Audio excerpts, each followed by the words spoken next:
지난 한 주간 동안 하나님의 은혜로 살아왔습니다. 인도하시고 지켜주신 크신 하나님의 사랑으로 왔습니다. 특히 오늘 시원 찬양대 잔잔한 그 화음을 들으니까 지난 한 주간 있었던 모든 마음의 무거운 짐들이 눈 녹듯이 이렇게 녹는 듯한 그런 은혜를 경험합니다. 오늘 이 시간에도 우리 모두가 다 설 명절 앞에 놓고 마음이 분주하지만 다시 한번 우리가 설을 보낼 수 있도록 지키신 하나님의 은혜를 감사하며 또 주님 주시는 큰 위로하심과 평안이 여러분에게 충만하기를 간절히 소원하면서 저도 시 한 수를 낭송하겠습니다. 겨울 강가에서 겨울 강가에서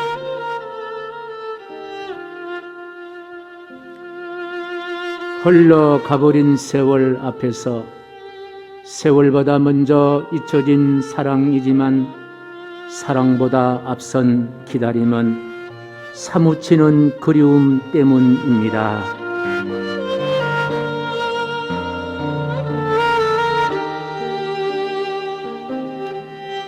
밤새 바람에 뒤척이던 물결 사이로 흘러가면 그만이라 생각했지만 가슴에 남은 그리움 조각들 반추되는 가슴으로 기다립니다.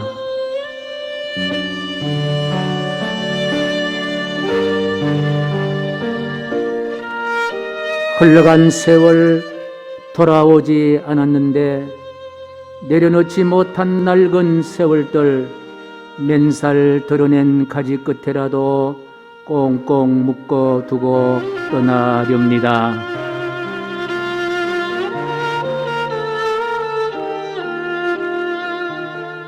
언제인가는 만날 주님이시지만 오늘의 기다림이 그리움으로 남기 전 말없이 겨울 강이라도 되어 남은 그리움 기다림으로 채우렵니다.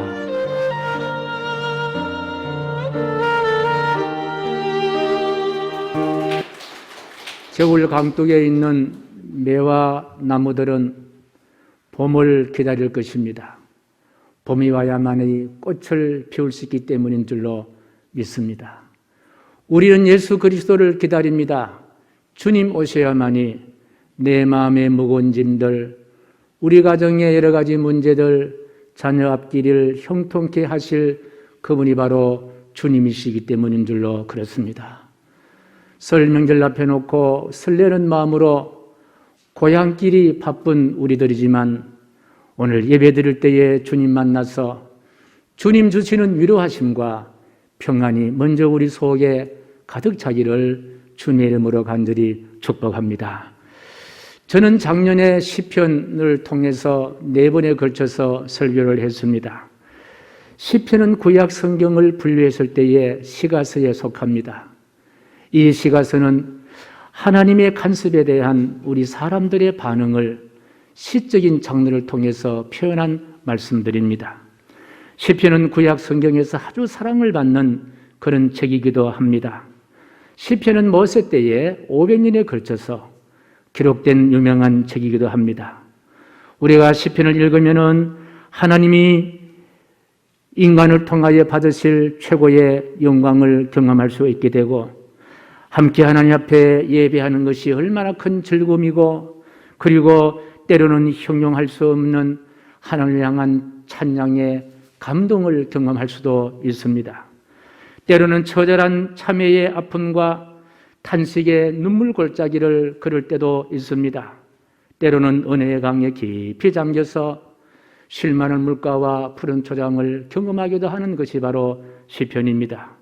그리고 이 시편은 구약의 핵심적인 책인 모세오경, 창세기, 출애굽기, 레위기, 민수기, 신명기를 담고 있는 책이 바로 시편입니다. 그런데 그 방대한 시편을 시작은 바로 시편 1편으로 시작되는데 그 1편의 시편이 끝나는 150편을 여는 그와 같은 문빗장 같은 말씀이 오늘 시편 1편에 기록되어 있습니다. 여러분 영상을 보시면 문빗장 과거에 우리가 많이 본 그와 같은 모습입니다. 한 동네에 큰 부유한 집은 고래등 같은 기와집을 여러 채 짓고 그리고 대문을 나무로 만들어서 빗장을 질러 놓습니다. 그리고 그 문이 열릴 때 빗장을 풀면은 빗장 문을 열리는 소리가 삐그덕 하면서 대문이 열리면서 그 참 문소 집 안으로 들어가곤 했습니다. 그런데 이 시편의 그 찬란한 말씀의 세계로 들어갈 때에 150편의 보고가 열리는 소리가 삐그덕 하는 소리가 아니라 어떤 소리로 시편 150편을 여는 그와 같은 소리일까요? 자, 150편을 여는 문빗장을 여는 1편 1절 그 첫 번째의 말씀이 복 있는 사람, 복 있는 사람 그렇게 등장합니다. 다시 말씀드리면 시편 150편의 문은 이렇게 복 있는 사람으로 열 수 있고 복 있는 사람으로 시편 150편이 열린다. 그렇게 볼 수가 있습니다. 그래서 복 있는 사람으로 외쳐야만이 시편 150편의 문이 열린다 그 말씀입니다. 그리고 우리는 찬란한 시의 세계, 모세 오경의 세계 시편 150편을 우리가 볼 수가 있다 그 말씀입니다. 중동의 구전 문학들을 정리한 책이 바로 천일야화, 우리에게는 아라비안 나이트로 알려진 유명한 책이 있는데요. 아마도 대부분 사람들이 이 책에 대한 내용을 우리가 잘 알고 있고 지금도 고전으로 우리 아이들에게 읽혀지는 이야기입니다. 무려 280여 편이나 되는 긴 이야기인데 그중에 알리바바와 40명의 도둑, 우리가 잘 아는 재미있게 우리가 읽었던 그런 내용인데 너무나 유명하지요. 알리바바라는 가난한 남자가 도둑들이 숨겨놓은 보물창고를 이제 알게 되었습니다.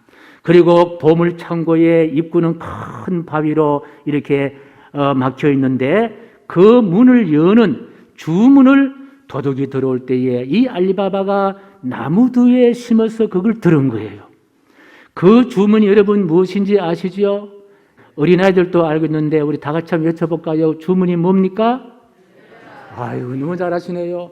열려라 열려라 들깨가 아니고 열려라 참깨, 열려라 참깨.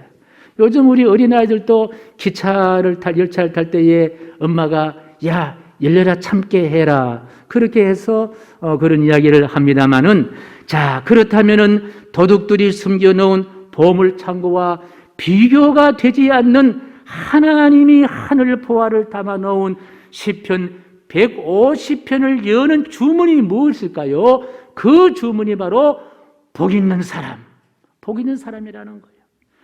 복 있는 사람은 시 150편 아니 구약의 모세 오경의 찬란한 보화의 창고를 여는 주문 같은 말씀이 바로 복 있는 사람입니다. 이 복 있는 사람은 하늘 곳간을 여는 축복의 열쇠와 같은 그와 같은 말씀입니다. 자, 복 있는 사람은 하나님을 믿는 모든 사람을 지칭하는 단어입니다. 하나님이 우리를 부르실 때에 복 있는 사람, 그렇게 하나님 부르신다는 거예요. 그러니 우리도 자신을 부를 때에 복 있는 누구야 그렇게 불러야 된다는 거예요. 여러분 스스로를 여러분 지칭할 때에 복 있는 사람, 여러분이 자녀를 바라볼 때도 너는 복 있는 사람이다. 아내들이여 남편을 바라볼 때도 복 있는 남편으로, 남편들은 아내를 바라볼 때도 복 있는 아내로. 예, 이처럼 복 있는 사람은 하나님을 믿는 사람들의 손에 들려진 축복의 열쇠이다. 행운의 열쇠와 같다는 거예요. 복 있는 사람에서 제외될 사람은 아무도 없다는 말씀입니다. 이처럼 복 있는 사람은 하나님이 선하시고 선언하시고 명령하신 약속입니다. 그러니 예수 믿고 구원받은 믿음의 사람들은 바로 어떤 사람이다? 복 있는 사람이다. 믿으시면 아멘. 그러니 우리는 반드시 나는 복 있는 사람이라는 그런 자의식을 꼭 가져야 한다는 거예요. 적어도 우리가 시편 1편 말씀을 읽는 사람이라면 나는 복이 있는 사람이구나. 우리 가정은 복이 있는 가정이구나. 우리 자녀들은 복이 있는 자녀들이구나. 이 나라 이 민족도 복이 있는 나라와 민족이구나. 왜? 하나님이 우리를 부르실 때에, 여러분을 부르실 때에, 교회를 부르실 때에 복 있는 사람, 그렇게 부르신다는 거예요. 본문에서 복은 세상에서 말하는 복과 차원이 다른 복입니다. 우선 복을 얻는 방법이 다릅니다. 세상 사람들은 선행이나 공로가 많거나 타고난 운이 있거나 아니면 부모에게 재산을 받았거나 공부를 많이 했거나 아니면 좋은 부모를 만났거나 재테크를 잘 했거나 이렇게 해야만이 복을 얻는다고 생각하고 있습니다. 세속적인 눈으로 봤을 때 복은 성공한 사람을 일컫는 말이 바로 복 있는 사람, 그렇게 부릅니다. 그러나 오늘 복 있는 사람의 복은 세상의 복을 얻는 복과는 좀 다른 복입니다. 우리의 공덕으로 얻는 복이 아니라는 거예요. 우리의 선행으로 얻는 복도 아니라는 거예요. 우리가 하나님을 믿는 모든 그리스도인들에게 받을 수 있는 복, 하나님이 하늘에서 쏟아주시는 복이라는 말씀입니다. 그래서 복 있는 사람의 복은 하나님을 믿고 하나님의 자녀가 되는 순간 하나님께서 복 있는 사람이 되게 하신다 약속하신 하나님의 언약인 줄로 믿습니다. 이 복은 사람이 공부를 많이 해서 시험을 치러서 수여되는 그런 복이 아닌 거예요. 하나님이 일방적으로 주시는 복입니다. 하나님을 믿는 모든 그리스도인들이 받는 복인 줄로 믿으시면 아멘, 할렐루야. 그리고 또 다른 한 가지는 세상의 복이라는 것은요, 제한된 복입니다. 그저 60년, 70년, 80 누리다가 다 놓고 가야 할 복입니다. 여러분, 화무 11홍 군불 10년의 말이 있습니다. 결국은 시들해질 수밖에 없고 허망할 수 없는 그런 것을 이야기합니다. 그러나 오늘 본문의 복은 어떤 복일까요? 6절 말씀 같이 시작. 무릇 의인들의 길은 여호와께서 인정하시나 악인들의 길은 망하리로다. 그렇습니다. 하나님으로부터 얻는 복은 영원한 복입니다. 그러나 세상으로부터 얻는 복은 망하는 복이라는 거예요. 허망한 복이라고 그렇게 말씀하고 있습니다. 그렇습니다. 복 있는 사람은 진정한 행복이 하나님께 있음을 믿는 사람들이 바로 복 있는 사람들이다. 그래서 오직 하나님의 말씀 속에서 길을 찾고 말씀을 따르는 사람이 바로 복 있는 사람인 줄로 믿습니다. 하나님의 말씀을 사랑하며 절구하며 순종한다는 거예요. 2절 말씀 보겠습니다. 시작. 오직 여호와 율법을 절구하여 그의 율법을 주야로 묵상하는 도다. 사랑하는 성도 여러분, 하나님은 저와 여러분들을 복된 사람으로 불러주셨습니다.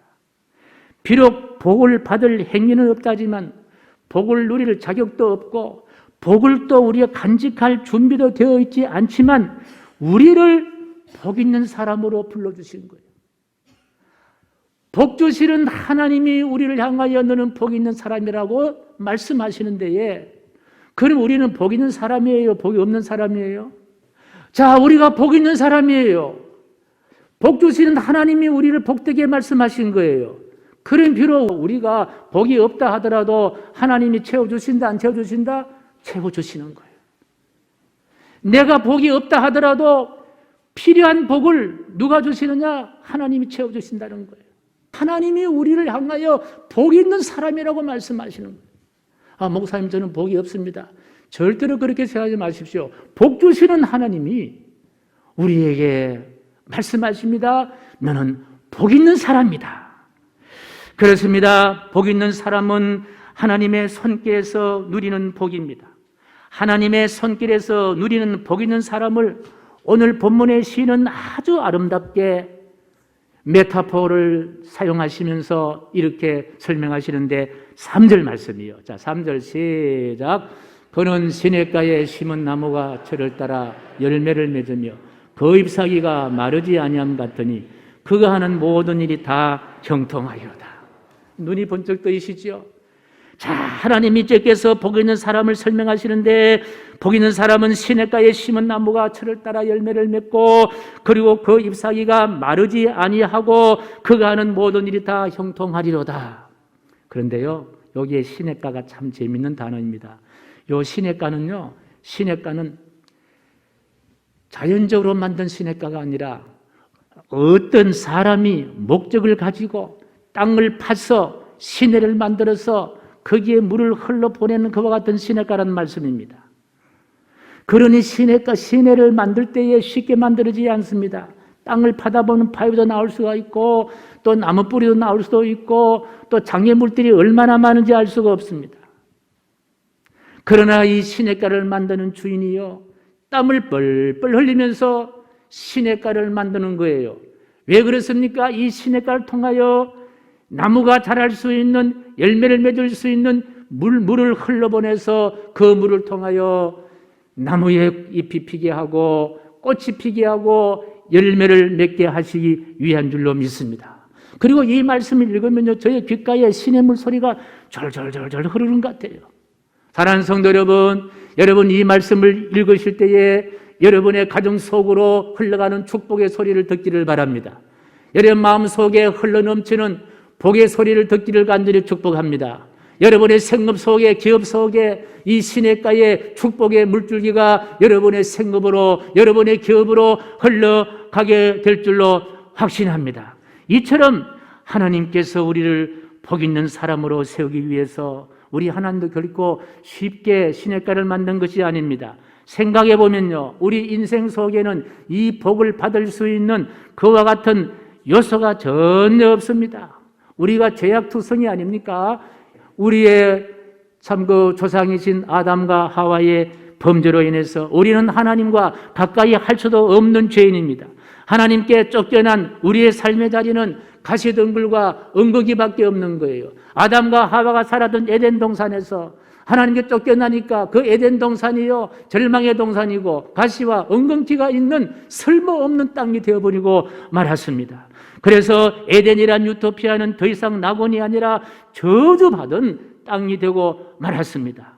그런데 죄인들이 십자가에 달려 못 박혀 죽음을 맞이한 갈보리 언덕 같은 그와 같은 곳이 되고 말았던 거예요.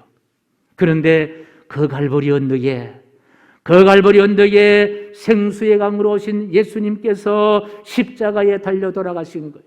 머리에 가시관을 쓰시고 양손 양발에 굵은 못에 박히시고 옆구리에 창에 찔리시면서 물 한 방울 피 한 방울 다 쏟으시면서 주님의 보혈은 생수의 강이 된 거예요. 그 사람을 죽이는 갈보리 언덕에 예수 그리스도가 흘리신 그 보혈로 말미암아서 그 보혈이 생수의 강이 되어서 이제 갈보리 언덕은 죽음의 언덕이 아니라 예수님이 부활하신 찬란한 영광의 언덕이 된 줄로 믿습니다. 이렇게 우리 주 예수 그리스도께서 십자가에 달리셔서 방울방울 흘리신 그 보혈로 우리의 덕지덕지 엉킨 죄악의 돌멩이들을 채우시고 누구든지 그 예수님의 보혈을 믿고 의지하면은 죄인이 의인이 되고 저주받은 인생이 거룩한 인생이 되고 지옥 갈 인생이 천국 갈 인생이 되고 어둠에 거할 인생이 빛에 거하는 복 있는 인생 된 줄로 믿으시면 아멘. 할렐루야, 할렐루야. 칼보리 언덕 같은 죽음의 골짜기에서 우리 예수님이 흘리신 보혈로 인해서 그것이 사람을 살리는 생수의 강이 되어서 누구든지 칼보리에 흘리신 예수의 보혈을 믿고 의지한다면 우리의 모든 죄악이 사함받고 하나님께서 주시는 복 있는 사람으로 우뚝 서게 될 줄로 믿습니다. 빌립보 2장 15절 말씀, 이런 말씀이 있으면 시작. 이는 너희가 흠이 없고 순전하여 어우러지고 거스르는 세대 가운데서 하나님의 흠없는 자로 세상에서 그들 가운데 빛들로 나타내며, 에베소 5장 8절 말씀이에요. 시작. 너희가 전에는 어둠이더니 이제는 주 안에서 빛이라. 빛의 자녀처럼 행하라. 참 대단한 말씀이잖아요. 갈보리 언덕에 예수님의 보혈로 인해서 우린 빛의 자녀가 되었고, 그리고 우리는 이제 세상에서 바로 빛들로 나타내는 하나님의 축복된 자인 줄로 믿습니다. 사막 같은 인생이 예수님이라는 시냇가에 심겨져서 시절을 따라서 열매를 맺는 한 분을 제가 소개하는데요. 이분은 소설의 주인공이 아니라 실제 인물입니다. 이분은 오남매 중에 첫째로 건강에 태어났습니다. 그런데 딸이란 이유로 술에 가득 취한 아버지가 그 갓난 아이를 때린 폭행한 거예요. 집어 던져버린 거예요. 그래서 이 아이는 태어나자마자 척추를 다쳐서 평생 동안 불구로 살아갈 수밖에 없는 사막 같은 인생이 되고 말았습니다. 그 자녀를 그렇게 했던 아버지는 결국 자살을 했고, 어머니는 정신질환을 앓으셔서 14살에 남의 집 가정부로 일했습니다. 불행하기 그지없는 그와 같은 처참한 실패의 사람이었습니다. 초등학교만 겨우 졸업하고 가정부로 하루하루를 힘들게 지내는 어느 날 무료 직업학교 훈련생을 모집한다는 광고를 보고, 그래, 내가 저 무료 직업학교에 들어가서 공부를 하면은 가정부로 일하는 것보다는 좀 낫겠지 하는 생각으로 무료 직업학교에 입학 원서를 냈다고 합니다. 바로 그곳에서 이분이요 시냇가를 만난 거예요. 그 시냇가가 어떤 시냇가냐? 이 불행한 어린 소녀에게 만난 시냇가는 어떤 사람이었느냐? 예수님을 잘 믿는 독실한 크리스찬 선생님을 만나게 되었다는 겁니다. 이분을 만나서 교회를 다니게 되고 예수님을 구주로 믿게 되는데, 가난과 절망과 불구와 장애로 평생 동안 원망하며 살아갈 수밖에 없던 이 불쌍하고 처참한 버림받은 이 소녀가 예수를 구주로 만날 수 있는 그와 같은 시냇가에 심은 나무처럼 되기 시작합니다. 한 주, 두 주 예배를 드리고 한 달, 두 달, 1년, 2년 교회 생활을 하면서 그의 삶이 하나둘 새롭게 변화되기 시작한 거예요. 예수님이 그의 인생의 시냇가가 되어주셨다는 거예요. 그녀는 시냇가가 되시는 예수님께 깊이 인생이라는 뿌리를 차츰차츰 내리기 시작하고 뻗기 시작합니다.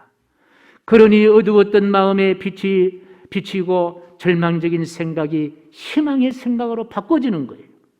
스스로 이겨낼 수 없었던 암담한 현실을 이겨낼 수 있는 새 힘과 새 능력도 예수 그리스도를 통하여 얻게 되었다는 거예요.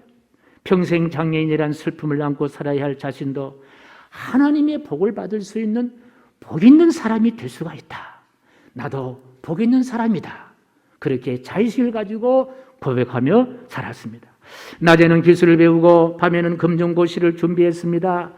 결코 쉬운 일은 아니었을 거예요. 어렸을 때의 척추 손상으로 134cm에 머물러버린 키, 조금만 걸어도 힘들어서 몇 번씩 쉬어야 하고, 아니 13년 동안 복대를 차고 다녀야만이 겨우 지탱할 수 있는 그런 어려운 인생길을 걸어가게 됩니다. 앉아있는 것도 힘들어서 엎드려서 책을 보고 공부를 해야 했다고 합니다. 그럼에도 불구하고 이 사람이 어떤 사람이 되느냐? 전국 장애인 기능대회 편물 분야에서 금메달을 탑니다. 1985년 콜롬비아에서 열린 세계 장애인 기능대회에서도 우승을 하게 됩니다. 이 모든 힘은 예수님이라는 시냇가에서 공급받는 생명수 되시는 예수님이 공급해 주시는 능력이었다고 그렇게 본인은 고백하고 있습니다.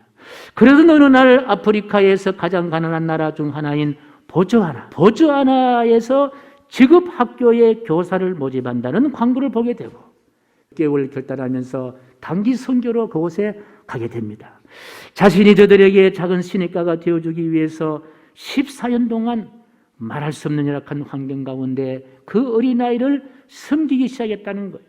그리고 2004년 미국으로 건너가 39살에 뉴욕 나약 칼리지에서 사회복지학과를 전공하고 지금은 국제사회복지사로 일하고 있는데, 이분이 바로 오늘도 복 있는 사람으로 살아가는 김혜영 선교사입니다. 이분의 얼굴에 그림자가 있습니까? 아픔이 있습니까? 절망이 있습니까? 왜 이렇게 절망적인 사람이 이렇게 복 있는 사람, 행복한 얼굴을 지니고 행복한 사람으로 살 수 있을까요? 시냇가가 되시는 예수 그리스도에게 자신의 삶을 걸고 뿌리를 내리고 살았기 때문인 줄로 확신합니다. 지금은 이 김혜영 선교사가 강령과 저서 활동을 하면서 많은 사람들에게 꿈과 희망을 심어주고 있는데, 이분이 아프리카에서 가장 가난한 나라 보츠와나에 가게 된 이유를 이렇게 설명합니다. 이곳 아이들이 지난날에 나를 보는 것 같아서 너무 아픕니다. 내가 절망 가운데 헤어날 수 있는 것은 나의 시냇가가 되시는 예수 그리스도께 내 삶을 의탁하고 뿌리를 내렸기 때문에 내가 이렇게 행복하게 살 수 있듯이 나도 저들에게 시냇가가 되어주리라. 저들에게 시냇가가 되어주리라. 내가 믿는 예수 그리스도를 저들에게 전가하면은 저 아이들도 나처럼 행복한 삶, 복 있는 사람으로 살게 되리라 하는 이런 사명의식을 가지고 그렇게 생활하고 있다고 합니다. 여러분, 나무가 잘 자라느냐 그렇지 않느냐는요, 그 나무의 자질에 달려있는 것도 아니고 그 나무의 특정이 결정하는 것이 아닙니다. 나무가 어디에 있느냐, 어느 곁에 있느냐에 달려있다는 거예요. 그 땅이 비록 마른 땅이고 물을 찾지 못한 악조건 사막 같은 땅이라더라도 나무가 시냇가에만 있다면은, 물가에만 있다면은, 오아시스가에만 있다면은 어떤 악조건 가운데서도 나무는 잘 자라고 철을 따라서 잎이 피고 꽃이 피고 열매를 얻게 될 줄로 믿습니다. 여러분, 김혜영 선교사, 인간이 겪을 수 있는 최악의 상황 가운데도 예수님이란 시냇가를 만난 거예요.